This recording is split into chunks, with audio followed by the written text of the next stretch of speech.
नमस्कार दोस्तों, आप सभी श्रोताओं का एक बार फिर से स्वागत है हमारे चैनल अयन ज्ञान सागर पर।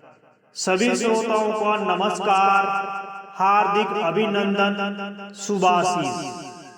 तो श्रोताओं, आज हमारे एक श्रोता श्रीमान रमेश चंद्र जी कुशवाहा जी के द्वारा कमेंट बॉक्स में कमेंट करके एक पहेली पूछी गई है। श्रीमान रमेश चंद्र जी कुशवाहा जी, आपके द्वारा पूछी गई ये पहेली बहुत ही अच्छी पहेली है। श्रीमान रमेश चंद्र जी कुशवाहा जी पूछते हैं कि गढ़ किलो ऐसो बनो, कारीगर बड़ो होशियार, असल चीज चोरी गई, श्रोताओं करो विचार। तो श्रीमान रमेश जी, आपकी ये पहेली रामायण के उस पहल से ली गई है जब भगवान श्री राम और रावण में भयंकर युद्ध चल रहा था और उधर रावण की तरफ से एक एक करके सभी योद्धा मारे जा चुके थे, यानी कि मेघनाद भी मारा जा चुका था। मेघनाद के मारे जाने से रावण बहुत ही दुखी हो चुका था, बहुत ही चिंतित हो चुका था। अब रावण को लगने लगा था कि जब मेघनाद राम से नहीं जीत पाया तो ऐसे में युद्ध कौन करेगा और कौन अपनी लंका की विजय पताका फहरा सकता है। इस स्थिति में रावण को अपना भाई अहिरावण याद आता है। अहिरावण जो कि पातालपुरी का राजा था। अहिरावण बहुत ही मायावी था। इस समय में रावण अपने भाई अहिरावण को आमंत्रित करता है। इधर अहिरावण के आने की सूचना विभीषण जी के गुप्तचरों के द्वारा उधर विभीषण जी को दे दी जाती है। विभीषण जी पहले से ही भगवान श्री राम को आग्रह करते हैं कि भगवान प्रभु, आज रात में कुछ भी हो सकता है, आज रात आपको बहुत ही चौकन्ना रह करके सोना होगा। तो इस बात के लिए यानी कि भगवान श्री राम के पहरेदार के रूप में कुटिया के बाहर हनुमान जी को नियुक्त किया जाता है। हनुमान जी को नियुक्त करने पर भगवान श्री राम और लक्ष्मण जी कुटिया के अंदर आराम से विश्राम करते हैं, आराम से सो जाते हैं।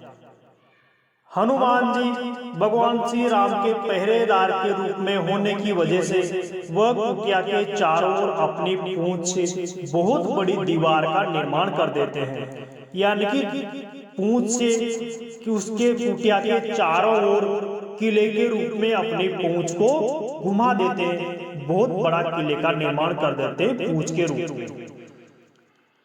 जब अहिरावण रात में आता है तो अहिरावण को पता लगता है कि इसकी कुटिया के चारों ओर हनुमान जी पहरेदार के रूप में उपस्थित हैं और उन्होंने पूंछ का किले का निर्माण किया हुआ है। आपको पता है श्रोताओं कि अहिरावण बहुत ही मायावी था। वह बहुत ही मायावी होने की वजह से विभीषण जी का रूप धारण करता है और हनुमान जी के पास से ये कह करके निकलता है कि मैं भगवान श्री राम से मिलने जा रहा हूं। हनुमान जी विभीषण समझ करके उनको अहिरावण को कुटिया के अंदर प्रवेश दे देता है। अहिरावण अंदर जाकर के भगवान श्री राम और लक्ष्मण जी को सीधे ही ऊपर आकाश के मार्ग से अपने पातालपुरी में ले जाता है। जब बाद में हनुमान जी को पता लगता है कि विभीषण जी तो अंदर नहीं है, विभीषण जी तो बाहर ही घूम रहे हैं, ऐसे में हनुमान जी को याद आता है कि वो अंदर कौन है। हनुमान जी दौड़े दौड़े से अंदर जाते हैं और श्रोताओं, जैसे ही हनुमान जी अंदर जाते हैं और हनुमान जी को वहां पे कुछ भी नहीं मिलता है, हनुमान जी तुरंत समझ जाते हैं कि कोई न कोई मायावी राक्षसों की यही चाल थी और वो भगवान श्री राम को बंदी बना करके ले गए। हनुमान जी पीछे पीछे पातालपुरी पहुंच जाते हैं। जैसे ही हनुमान जी पातालपुरी पहुंचते हैं, उनको गेट पर ही एक मकर ध्वज नाम का एक राक्षस मिलता है। वह मकर ध्वज राक्षस अपना परिचय हनुमान जी के पुत्र होने के रूप में देता है। वह कहता है कि मैं हनुमान का पुत्र हूँ। हनुमान जी कहते हैं कि मेरा तो कोई पुत्र ही नहीं है, तो फिर आप कहाँ से आए। तो श्रोताओं, यहाँ पर वो मछली वाला रहस्य खुल जाता है। ऐसे में मकर ध्वज कहता है कि मैं अपने राजा अहिरावण के साथ में नमक हरामी नहीं कर सकता, यानी कि गद्दारी नहीं कर सकता। आप चाहे तो मेरे पिता होंगे पिता की जगह, लेकिन मैं अपने राजा के साथ में गद्दारी नहीं कर सकता और मैं आपको यहाँ से अंदर नहीं जाने दूंगा। ऐसी स्थिति में श्रोताओं, हनुमान जी और उनके पुत्र मकर ध्वज के बीच में भयंकर युद्ध होता है। हनुमान जी मकर ध्वज को रस्सी से बांध करके अंदर प्रवेश कर जाते हैं।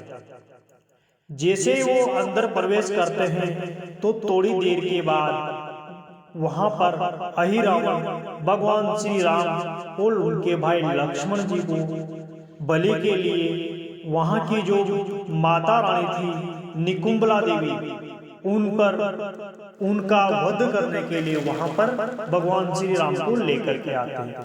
हनुमान जी पहले से ही निकुंबला देवी के पीछे जाकर के छिप जाते हैं। जैसे ही भगवान श्री राम जी को और लक्ष्मण जी को बलि देने के लिए वहां निकुंबला देवी के यहाँ लाया जाता है, तो पीछे से हनुमान जी निकल करके आते हैं और वहां पर भगवान श्री राम, लक्ष्मण जी, हनुमान जी और अहिरावण के बीच में भयंकर युद्ध होता है और वहां पर अहिरावण मारा जाता है।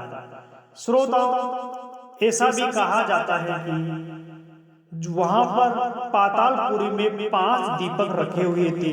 वो 5 दीपक हमेशा जलते रहते थे और यहाँ पर हनुमान जी ने पंचमुखी हनुमान जी का रूप धारण किया था।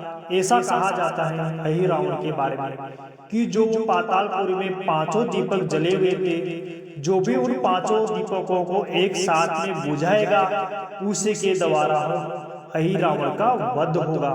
तो श्रोताओं, यहाँ पर हनुमान जी ने अपना पंचमुखी रूप धारण किया था और 5 दीपक एक साथ में बुझाए थे, इसलिए अहिरावण का वहां पर वध होता है। तो श्रोताओं, श्रीमान रमेश चंद्र जी कुशवाहा जी आपकी पहेली यहाँ जाकर के लगती है कि गढ़ किलो ऐसो बनो, कारीगर बड़ो होशियार।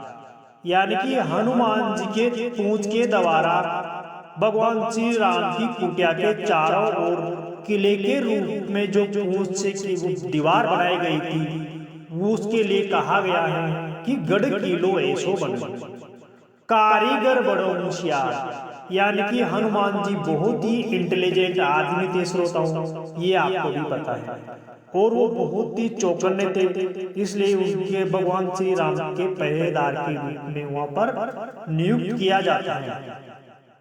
तो कारीगर बड़ो होशियार, यानी कि हनुमान जी के लिए कहा गया है कि हनुमान जी ने जो भगवान श्री राम की कुटिया के चारों ओर किले का निर्माण किया था, पूंछ रूपी किले का निर्माण किया था, उसके लिए हनुमान जी को कहा गया है कि कारीगर बहुत ही बड़ा होशियार था।